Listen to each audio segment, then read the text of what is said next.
اعوذ باللہ من الشیطان الرجیم بسم اللہ الرحمن الرحیم۔ بے شک سب سے پہلا گھر جو لوگوں کے حج کے لیے بنایا گیا وہ مکہ میں ہے، برکت والا اور جہانوں والوں کے لیے باعث ہدایت ہے۔ اس میں روشن نشانیاں اور مقام ابراہیم علیہ السلام ہے، اور جو اس کے اندر داخل ہوا وہ عذاب سے محفوظ ہوا اور اللہ کی طرف سے ان لوگوں پر بیت اللہ کا حج فرض ہے جو وہاں تک پہنچنے کی طاقت رکھتے ہیں، اور جو شخص کافر ہوگا اور حج کی فرضیت کا انکار کرے گا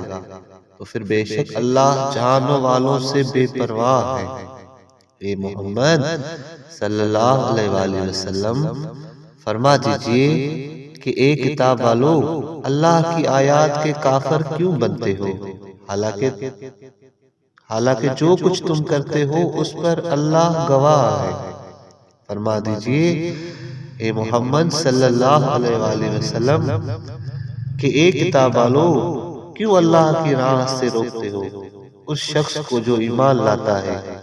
اس میں کجی پیدا کرتے ہو، اور جو کچھ تورات میں ہے اس پر تم گواہ ہو کہ اسلام ہی اللہ کا دین ہے، اور جو کچھ تم کرتے ہو اللہ اس سے غافل نہیں۔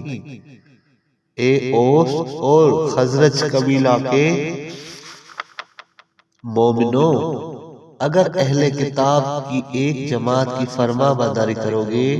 تو ایمان لانے کے بعد تمہیں مرتد بنا کر کافر کر دے گے، اور تم کافر کس طرح ہوگے حالانکہ تم پر اللہ کی آیات پڑھی جاتی ہیں اور تمہارے اندر اس کے رسول حضرت محمد صلی اللہ علیہ وآلہ وسلم ہے، اور جو اللہ کے دین کو مضبوطی کے ساتھ پکڑے گا تو پھر بے شک وہ سیدھی راہ پر آ گیا۔ اے ایمان والو، اللہ سے ڈرو جتنا اس سے ڈرنے کا حق ہے، اور تم نہ مرو مگر اس حالت میں کہ تم فرما بردار ہو، اور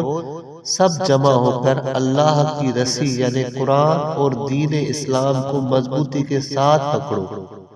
اور ٹولے ٹولے مت بنو۔ اور اے اوس اور خزرج والو، خود پر اللہ کی اس نعمت کو یاد کرو جب تم ایک دوسرے کے دشمن تھے، پھر اللہ نے تمہارے دلوں کو جوڑ دیا، پس تم اس کی نعمت کی وجہ سے آپس میں بھائی بھائی بن گئے، اور تم دوزخ کے گڑھے کے کنارے پر تھے، پھر اس نے تمہیں اس سے بچایا۔ اسی طرح اللہ تعالیٰ اپنی آیات کو تمہارے لیے روشن کرتا ہے کہ شاید تم ہدایت پاؤ۔ اور تم میں سے ایک جماعت ایسی ہونی چاہیے جو نیکی کی طرف بلائے اور معروف کا حکم کرے اور برائی سے روکے، اور انہیں صفات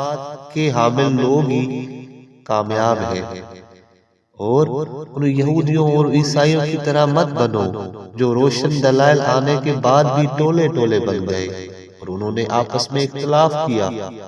اور ان صفات والے لوگوں کے لیے بہت بڑا عذاب ہے۔ اس دن بعض منہ روشن ہوں گے اور بعض منہ کالے ہوں گے۔ رہے وہ لوگ جن کے منہ کالے ہوں گے تو ان سے کہا جائے گا کہ کیا تم